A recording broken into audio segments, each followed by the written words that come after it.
Dota Plus is bad and actively detracts from making Dota 2 a more accessible environment for new players.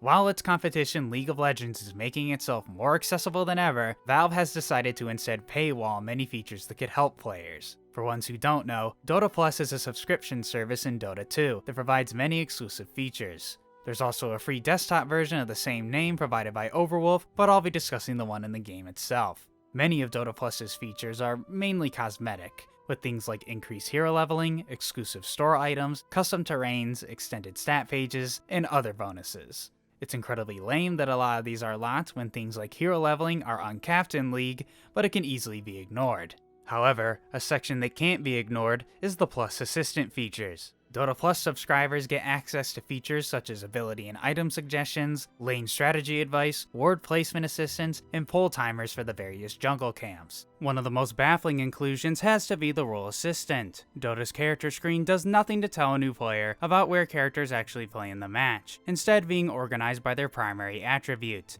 The role assistant feature helps to clean up this mess by showing what the most popular position is for a character based on data collected from actual matches. Having played with a few friends who are trying to learn the game, this is definitely a feature they would have appreciated when they first started playing. These would be incredibly helpful tools to help new players learn the basics of Dota, but instead you're expected to pay $4 a month for these basic features. Compare this to League of Legends, and it's a night and day difference about the priorities of the developers. League of Legends, in its newest update, is planning to add leashing range indicators for jungle monsters, recommended jungle paths, extended ping options, objective voting to help coordinate teams, recommended rune pages and summoner spells, and even recommended ability suggestions. And that's just the stuff they're adding into the game soon. Not even mentioning other features like the game's fantastic item shop that gives players actually good items to pick against enemy champions. After hundreds of hours of playing League, I can tell you that the shop makes the process of itemization extremely easy to understand for beginners.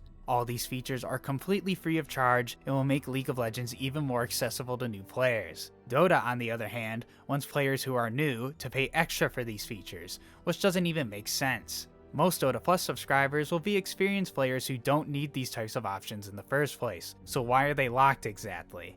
Dota 2 has some good features like the in-game guide system, the revamped tutorial that actually does a good job of explaining a lot of the game's mechanics, and the full roster is unlocked right at the start, rather than having to unlock champions like in League. If they had the Plus Assistant features in the game for free, it could help the game become more accessible. It seems Valve is just content though with farming their players for more cash and content, while not actually doing anything to attract new players. Even most of the positive aspects I mentioned, the tutorial and guide system, are or were done by the community, which is no secret when it comes to Valve games since they rely increasingly on their community to do work they should be doing themselves. As a huge fan of TF2, I can unfortunately see the pattern in a lot of these decisions. I thought Dota 2 would be different since this is a game Valve actually cares about, but it seems like even Dota is starting to lose its luster. Events like the recent TI-11 prize pool incident is showing signs that Valve is starting to put less stake in this game. I hope to be wrong on this, but it seems to me that Dota will be meeting the same fate as Valve's other titles sooner rather than later.